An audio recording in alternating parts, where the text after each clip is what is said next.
ಮಿಶೋಲಿ work ಮಾಡ್ತಿರೋ ಸುಮಾರು ಜನಕ್ಕೆ ಒಂದು ಡೌಟ್ ಇರುತ್ತೆ, ಬಾರ್ಕೋಡ್ ಕವರ್ಸ್ಗಳನ್ನ ಬುಕ್ ಮಾಡ್ಕೋಬೇಕಾದ್ರೆ ನಾವು ವಿತ್ POD ಮಾಡಬೇಕಾ ವಿತೌಟ್ POD ಮಾಡಬೇಕಾ, ವಿತ್ POD ಅಂದರೆ ಏನು, ವಿತೌಟ್ POD ಅಂದರೆ ಏನು ಅಂತ ಎರಡನ್ನ ಕೂಡ ನಾನು ಲೈವಲ್ಲಿ ಇಟ್ಟು ನಿಮಗೆ ಇವತ್ತು ತಿಳಿಸ್ಕೊಡ್ತಾ ಇದ್ದೀನಿ. ವಿತ್ POD ಕವರ್ ಅಂದರೆ ಈ ರೀತಿ ಇರುತ್ತೆ ನೋಡಿ. ನಿಮಗೆ ಲೇಬಲ್ ಹಾಕೋದಕ್ಕೆ ಇಲ್ಲಿ ಒಂದು ಟ್ರಾನ್ಸ್ಪರೆಂಟ್ ಕವರ್ ಇರುತ್ತೆ. ನೀವು ಲೇಬಲ್ಸ್ ಏನು ಡೌನ್ಲೋಡ್ ಮಾಡ್ಕೊಂಡಿರ್ತೀರಾ ಅದನ್ನು ಜೆರಾಕ್ಸ್ ತೊಗೊಬಂದ್ಮೇಲೆ ಇಲ್ಲಿ ಹಾಕಿ, ಇಲ್ಲಿ ಒಂದು ಟ್ರಾನ್ಸ್ಪರೆಂಟ್ ಕವರ್ ಇರುತ್ತೆ, ಅದನ್ನು ಓಪನ್ ಮಾಡಿ ಅಟ್ಯಾಚ್ ಮಾಡಿದ್ರೆ ಸಾಕು, ನಿಮ್ಮ ಲೇಬಲ್ ಆಲ್ರೆಡಿ ಅಲ್ಲಿ ಕುತ್ಕೊಳ್ಳುತ್ತೆ. ವಿತೌಟ್ PODಲಿ ಪೇಸ್ಟ್ ಲೇಬಲ್ ಹೇರ್ ಅಂತ ಇದೆ ನೋಡಿ, ಅಲ್ಲಿ ನೀವು ಲೇಬಲ್ನ ಹಾಕ್ಬಿಟ್ಟು ನೆಕ್ಸ್ಟ್ ಪ್ಲಾಸ್ಟರ್ ತಗೊಂಡು 4 ಕಡೆ ನೀವು ಅದನ್ನ ಅಟ್ಯಾಚ್ ಮಾಡಬೇಕಾಗುತ್ತೆ.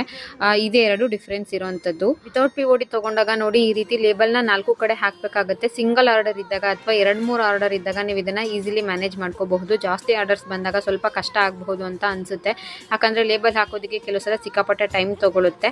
ಹಾಗೆ ತುಂಬಾ ಬೇರೆ ಕಡೆ ಇಲ್ಲ, ಬೇರೆ ಡಿಸ್ಟಿಕ್ ಎಲ್ಲ ಹೋಗಬೇಕಾದ್ರೆ ಕೆಲವು ಸಲ ಲೇಬಲ್ ಕಿತ್ತೋಗೋ ಚಾನ್ಸಸ್ ಕೂಡ ಇರುತ್ತೆ. ಸೊ ಹುಷಾರಾಗಿ ಇದನ್ನ ನೀವು ಮ್ಯಾನೇಜ್ ಮಾಡಬೇಕಾಗುತ್ತೆ.